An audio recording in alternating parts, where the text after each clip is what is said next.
La vida en sí es el más maravilloso cuento de hadas, Hans Christian Andersen. Y voy a invitar al señor Roberto Rosario Vidal de Perú. Él es presidente fundador de la Asociación Peruana de Literatura Infantil y Juvenil. Estudió Derecho y Ciencias Políticas en la Universidad San Martín de Porres y Administración en la Universidad de Lima. Nos presenta el tema Literatura Infantil Oral, Arrullos, Rimas, Villancico de los Andes. Bienvenido, señor Roberto Rosario Vidal. Adelante, por favor. Buenas noches, Cecil. Mucho gusto de conocerte. Un abrazo a Malú, Suni, Alfred, amigos, Danilo Sánchez León. Excelente, siempre promoviendo la cultura. Me invitó para hablar un poco sobre el tema del niño en el Perú. El niño y todo su entorno. Bueno, ya hemos conversado en diversas oportunidades sobre ese tema. Esta mañana estuve en un colegio, una institución educativa nacional del distrito donde yo resido, conversando primero con los profesores, luego con los estudiantes. En este colegio han leído varios libros míos, desde primer grado hasta el quinto grado de secundaria.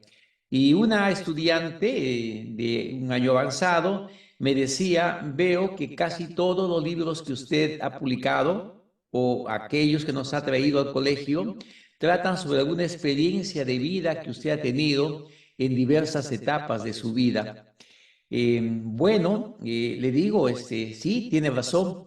Es que en realidad hay escritores que hablan sobre sus propias experiencias, sobre sus vivencias, otros sobre fantasías, temas imaginarios, ¿no? Temas tomados de la realidad. Y en el Perú, mi patria, bueno, habría mucho que escribir porque la realidad parece pues una novela fantástica, mucho más en estos días en donde estamos viviendo acontecimientos muy especiales y que sería motivo pues de un comentario largo abordando este tema desde el punto de vista político. Justamente uno de los libros que motivó aquella inquietud data de una experiencia de vida de los años 1960. Yo nací en Lima, pero por circunstancias políticas, si se quiere, de mi padre, cursé estudios en diversos lugares del Perú. He tenido oportunidad de vivir en la costa, en la sierra, un poco menos en la selva. He tenido oportunidad de compartir con niños de diversos estratos sociales y culturales. Y todo ello me ha llevado, pues, a escribir sobre esos temas que motivan la publicación de mis libros. Decía que estaba el libro que comentaba la niña tenía como escenario un lugar andino de la década de 1960, 1959-1960. Yo tenía 11 años, estaba en el quinto año de primaria y recuerdo que alguna vez un amigo, un compañero de estudios, me preguntó, me dijo, ¿te imaginas tú cuántos años tendremos el año 2000? El año 2000, para nosotros, niños de 11 años, pensar en el año 2000 significaba pues varias decenas de años. Y él mismo se respondió, luego de sacar su cuenta, tendremos 52 años. Y nos sorprendimos, 52 años, seremos viejitos. En realidad, en esa época, las personas de 52 años de edad eran viejitos. Estoy viendo datos del censo de 1961. La esperanza de vida al nacer, el año 1961, era de 50 años. Entonces, el Perú tenía 10.420.000 habitantes y la mitad de la población era población joven. Y esa población joven, casi con un 50% de la población, se ha mantenido todavía casi hasta la década del 70, donde, por supuesto, se incrementaba la población, pero siempre teníamos casi un 50% de jóvenes. Y se decía, pues, que los jóvenes son la esperanza del país, son el futuro de la humanidad, pero en realidad quienes pensábamos de otra manera decíamos, no, los niños y los jóvenes no son el futuro, son el presente. Y decíamos, ¿qué estamos haciendo por asegurar que el futuro se forme adecuadamente en el presente? Un censo contemporáneo que data del año 2017 dice que el Perú tiene 31.237.000 habitantes. Bueno, se ha multiplicado pues por 3 la población, teníamos 10 millones, ahora tenemos 31 millones, y la población joven del Perú llega más o menos a 1/3 de la población. Tenemos 10.376.000 menores de 19 años. De 31 millones, 10 millones son jóvenes, menores de 19 años, 18 años. Ya no es el 50% de jóvenes, sino 1/3 de la población nacional. Las estadísticas van cambiando y la preocupación nuestra sigue latente. Cuando hablamos de los niños y hablamos de los jóvenes, estamos pensando en un grupo etario muy nuevo. Por supuesto que a través de los tiempos siempre han existido niños, pero no siempre los niños han sido reconocidos como tales. Recordemos nosotros que recién a partir del año 1959, cuando se promulga la Declaración Universal de los Derechos del Niño, el niño va a tener derechos. Va a tener derecho a la salud, a la educación, al trabajo, a la seguridad social, al nombre. 10 principios básicos que datan de 1959, pero principios que ya se habían gestado años atrás. En el año 1924, cuando se da la Declaración de Ginebra, ¿no? Con 5 principios básicos que son, si se quiere, la semilla de la gestación de ese nuevo grupo de seres humanos llamados niños. Antes de esta ley, antes de esta legislación que fue firmada casi por los 87 países miembros de las Naciones Unidas, el niño no tenía derechos diferenciados del adulto. Si un menor de edad cometía un acto antisocial, iba a la cárcel junto con las personas adultas, porque era considerado un sujeto menor, un homúnculo, un hombre pequeño, ¿no? Entonces, podemos decir nosotros que ante la ley y el derecho, el niño recién nace a partir del año 1959, el 20 de noviembre de 1959, cuando se promulga la Declaración Universal de los Derechos del Niño. Por esos años también surge la psicología infantil, ¿no? Tenemos los estudios de Jean Piaget de 1923-1924, quien estudia las diferencias, ¿no?, de un niño respecto pues a un joven, respecto a un adulto, y va evaluando la conducta, el comportamiento, los grupos, ¿no?, las etapas de desarrollo del niño, y él va a crear lo que se llama ahora la psicología infantil.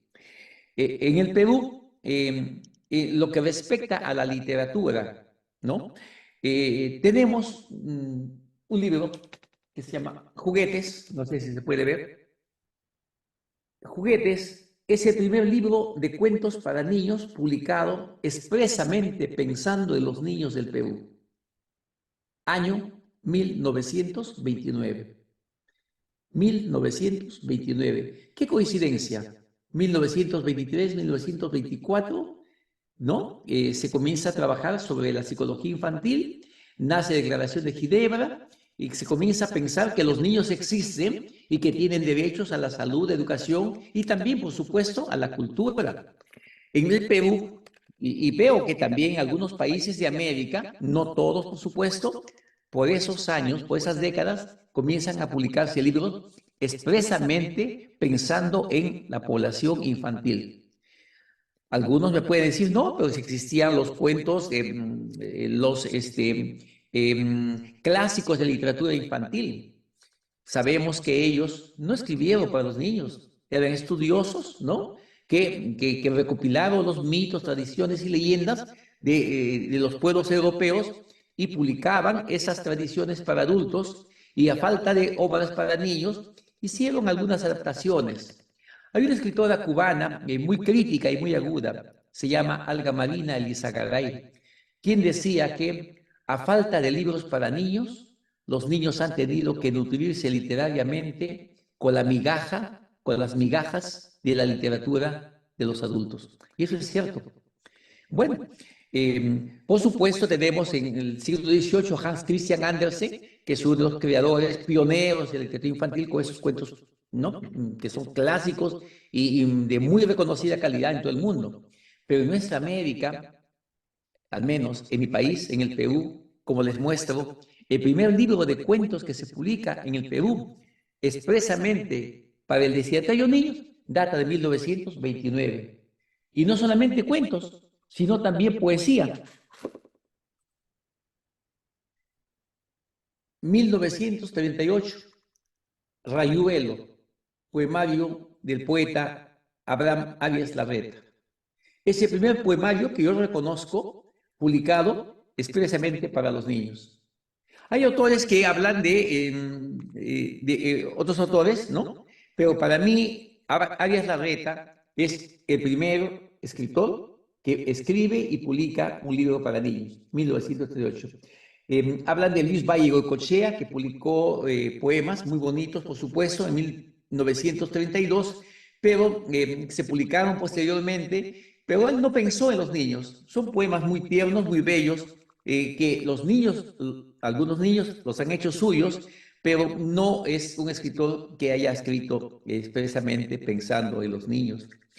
Tuve la suerte de acceder por esos años, por la década del 60, a los primeros libros que publicaba el Ministerio de Educación. Por ejemplo, Lucy, el pequeño alucinado.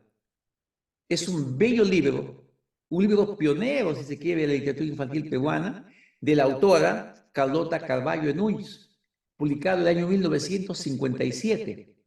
Fue una publicación que era distribuida gratuitamente a todos los niños del Perú. Claro, era una población, pues, el Perú tenía 10 millones de habitantes y seguramente los niños eran 5 millones y los de primer grado, segundo grado eran, pues, no sé, 1 millón. Ese año también se publica esta colección, Mitos, Leyendas y Cuentos Peruanos, ¿no? De Francisco Izquierdo Ríos y, ¿no? y José María Arguedas. En realidad, trabajos recopilados por Francisco Izquierdo Ríos y publicados por Francisco Izquierdo Ríos, que era funcionario del Ministerio de Educación. Surgen otros autores de mucha importancia, ¿no? Pero ya que estamos conversando de estos trabajos, me gustaría presentarles algunos libros de autores clásicos, si se quiere, peruanos. Habíamos hablado de Carlota Carvalho Núñez, autora de Lucy el pequeño alucinado, quien es autora también de estos libros, ¿no? De cuentos, El pájaro niño, Amado y otros cuentos, y es autora de un ensayo muy importante que se llama El papel de la literatura infantil. Es un ensayo en el que ella, en 1967, plasma su concepto respecto a lo que es la literatura infantil. Es una propuesta, creo que es la única exposición que queda de ella, ¿no? Con trabajos, pues, donde define a su criterio qué es la literatura infantil, cuáles son los objetivos de la literatura infantil, qué valores pretende, ¿no? ¿Qué es lo que busca? Así como Francisco Izquierdo Ríos cuando publica su ensayo La literatura infantil en el Perú, y cuando él manifiesta que la literatura, por sobre todo, debe buscar el goce estético de los niños. ¿Cuál es el objetivo de la literatura infantil? Es deleitar, lograr que el niño se deleite. No es aquel libro que vaya complementado con una guía didáctica con preguntas y respuestas para evaluar la comprensión lectora. No, eso vendría a ser, perdón, libros de texto o didácticos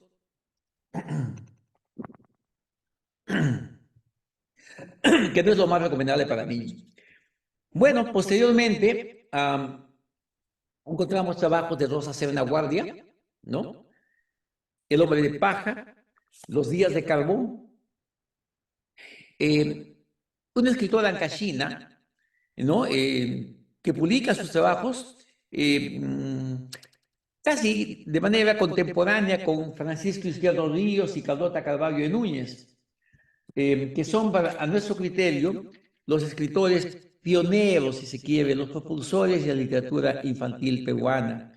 Francisco Izquierdo Ríos publica La tierra de los árboles, El Bagrecico, que ese es un cuento pues clásico de la literatura infantil peruana, la historia de un bagre, un pescado pequeño que está en la orilla de un riachuelo en la selva peruana, ¿no?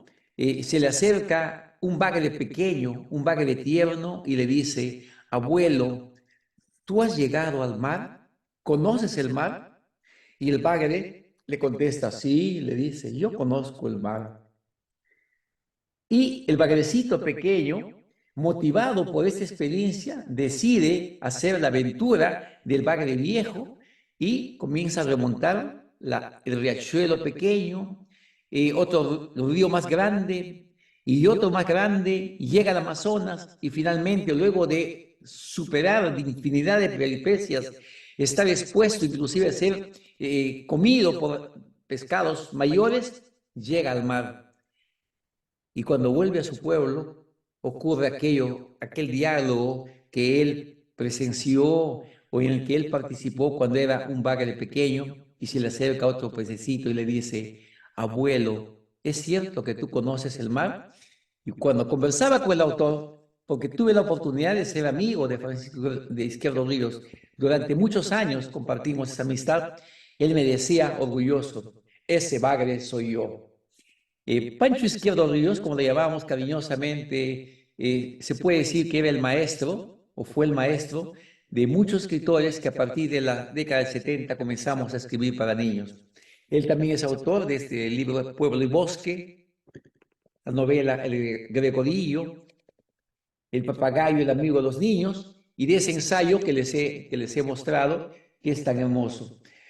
Pero bueno, hay autores diversos que poco se conocen en el Perú, pero que han dejado pues honda huella, poetas como Mario Florián, ¿no? Mario Florián, que es autor de una de las primeras antologías de poesía para niños, 1960, vamos a ver, 1961. Él compila obras de diversos autores peruanos y publica esa antología, ¿no? Editada por el Ministerio de Educación. Acá tengo una curiosidad. Era amigo y vecino, no de mi casa, sino del lugar donde yo trabajaba. Él solía visitarme algunas mañanas y luego de conversar pedía el apoyo de una secretaria, una asistente que tenía en mi oficina para que le mecanografíe sus trabajos. Entonces la señorita mecanografiaba los últimos poemas, los últimos cuentos que le entregaba, y él dejaba los borradores en la mesa. Estos borradores, por ejemplo, tengo acá, ¿no? Inclusive con la carátula del libro que me pensaba él publicar, algunos textos mecanografiados, ¿no? De sus poemas, que posteriormente publicados he tenido la oportunidad de comparar y he encontrado que ha hecho algunas modificaciones. Lo mismo ocurre con Carlota Carvalho de Núñez, de quien tengo poemas inéditos, 32 poemas inéditos. Ella es más conocida como poeta, como escritora, como narradora, que como poeta. Sí, publicó en revistas, en periódicos, algunos poemas, pero no hay un libro publicado como poemario de Carlota Carvalho. Por la década del 70, yo organizaba eventos culturales en el Perú. Ella participó en uno de estos concursos nacionales de poesía y bueno, el jurado que invité seleccionó otros trabajos, no resultó ganadora y quedaron los manuscritos. Años después encontré los seudónimos y me puse a buscar si se quiere, en el archivo que estaba en el tercer piso de esa institución y encontré los poemas mecanografiados, ¿no? A decir aquel entonces papel copia. Y bueno, he publicado ese libro de manera virtual y espero publicar pronto pues otro material. Sería largo hablar sobre el niño en el Perú. Uno de los escritores más importantes y preocupados en la problemática del niño en el Perú es Carlos Castillo Ríos, ¿no? Que en el año 1965 publica un estudio, tal vez el más completo, sobre la problemática del niño en el Perú, donde habla sobre el problema de la educación, de la salud, de la seguridad social, del derecho a la recreación, del derecho al nombre, todos estos aspectos que establece la Declaración de los Derechos del Niño, pero incumplidos por situaciones diversas. No podemos decir con satisfacción que el niño en el Perú es un niño que goza los derechos que establece la Declaración de los Derechos. No tiene cabalmente el derecho a la salud, no tiene la educación adecuada que se merece un niño, no tiene la garantía de seguridad. Hay grandes cantidades de niños sin nombre, sin padre, sin hogar, sin techo. Problemas que posiblemente se replican en otros países, pero esta es la realidad del niño peruano. Años después, el año 1979, cuando se celebraba el 20º aniversario de la Declaración de los Derechos del Niño, se publicó ese libro, El Niño en el Perú, publicado por UNICEF y el Instituto Nacional de Estadística. Yo participé en esta Comisión Nacional a cargo de los temas culturales. Un libro que, bueno, elaborado por funcionarios del Estado, que trataban de justificar las limitaciones que afrontaba el país y que no le permitía cumplir plenamente, ¿no?, los derechos de los niños. De esto han pasado ya cerca de 30 años y creemos que no se cumplen esos derechos. El Perú ha centralizado su población en la costa. Y sería, bueno, molestoso hablar cuántas personas viven ahora en la costa, cuántas en la sierra y cuántas en la selva. Pero debo decir, sí, en síntesis, que la población andina y selvática se ha volcado a las grandes ciudades. Y en estas grandes ciudades, la mayoría de estas personas viven en condiciones no muy adecuadas, que digamos, con enormes necesidades, ¿no?, de agua, de energía eléctrica, carencia de oportunidades de trabajo de los padres que hacen, pues, que la situación de los niños y los jóvenes sea totalmente difícil. Otro de los libros que tiene que ver un poco con esas experiencias de vida tratan sobre otra etapa. Estudié secundaria en otro colegio en los Andes peruanos, donde tuvimos una experiencia singular. Eran los años ya 62, 63, 65, ya se había dado la Revolución Cubana. En el Perú había surgido un poeta, ¿no?, revolucionario que pues nos motivó a los jóvenes a seguir su ejemplo. Me refiero a Javier Heró. Bueno, yo tenía la suerte de estudiar en un colegio que llevaba el nombre del escritor peruano Manuel González Prada, un literato pues que decía las cosas por su nombre y que publicó libros tan importantes como Páginas Libres, Horas de Lucha y un discurso famoso llamado el discurso de Politeama. Y una frase que se nos quedó grabada era: viejos a la tumba, jóvenes a la obra. Y nosotros estudiábamos en ese colegio y leíamos obligatoriamente los libros de ese autor, ¿no?, rebelde, y comenzamos a apreciar las situaciones que se producían en nuestro colegio. Y ocurrió que ese año de 1962, liderados por un joven estudiante de cuarto, quinto de secundaria, hicimos una huelga, tomamos el colegio y pedimos el cambio de todos los profesores. No abandonamos el colegio durante 2 meses ya no había director ni profesores, entonces tampoco querían venir nuevos profesores porque decían que era un colegio revolucionario y que seguramente los íbamos a votar. Habían causas, ¿no?, que justificaban esta actitud. Profesores en un colegio tan pequeño que a propósito desaprobaban a los estudiantes para realizar cursos vacacionales pagados, ¿no? Y los que seguían ese curso aprobaban, pues, los cursos que habían sido desaprobados durante el año, cosa que nosotros considerábamos que era una injusticia. Entonces, nuestros padres abogaron al Ministerio de Educación para que autorice la contratación de los profesionales de la comunidad.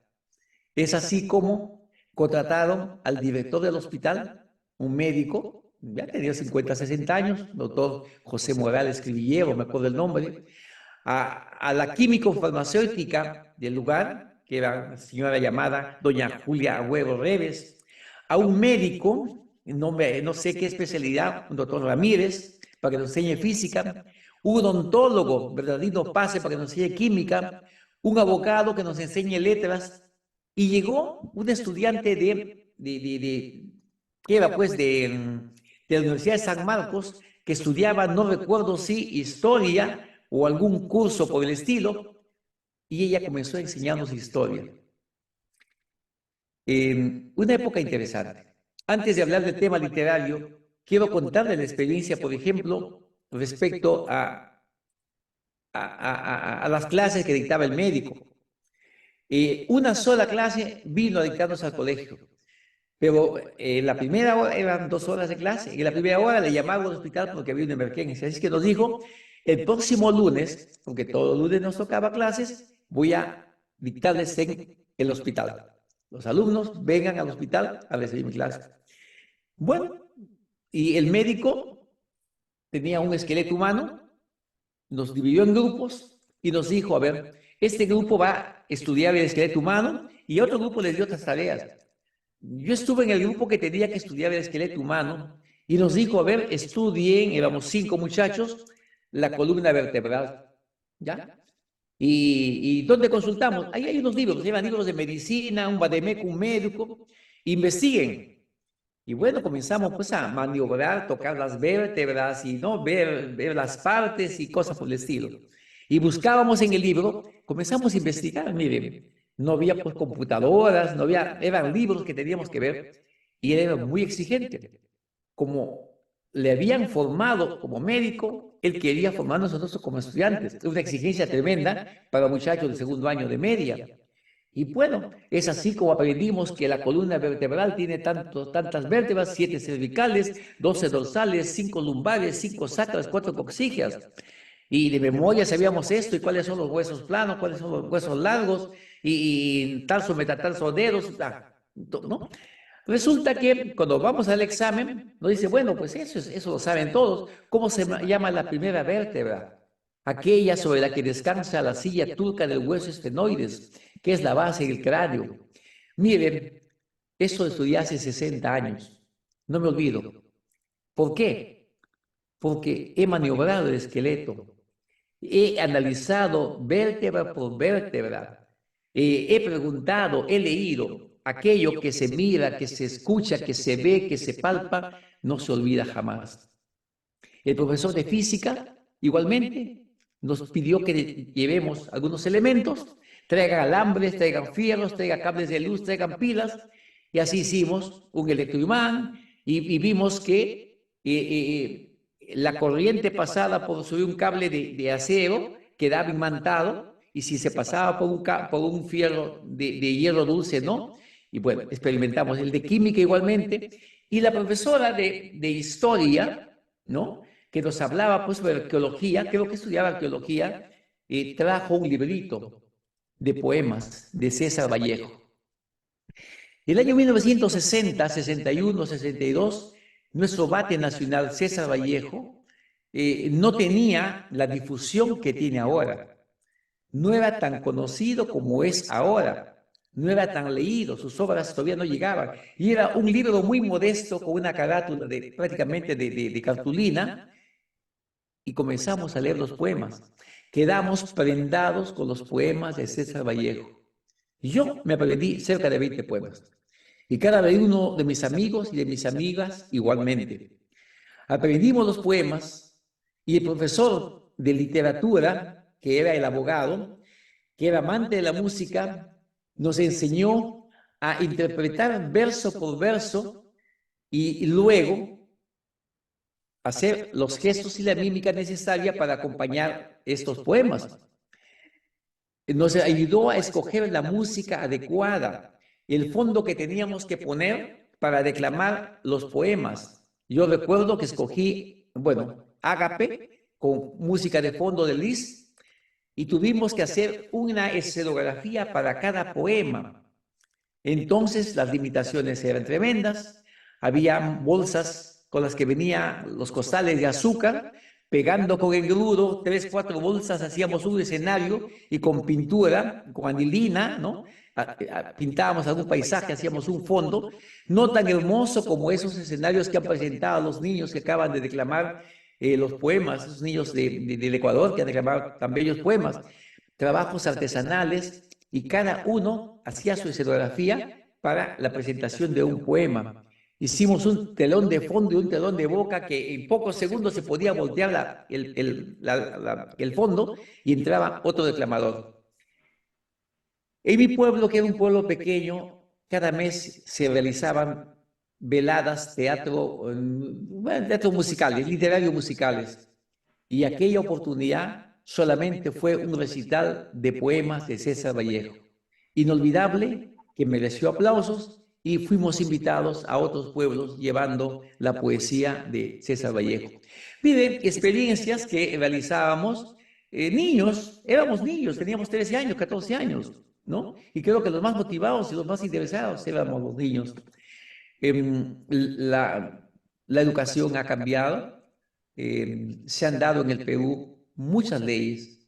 Tal vez una de las más importantes fue aquella ley que se dio en la década del 70, la llamada reforma educativa. Desde entonces han cambiado las políticas educativas y cada vez más se van dejando de lado los temas literarios, los temas históricos, los temas cívicos.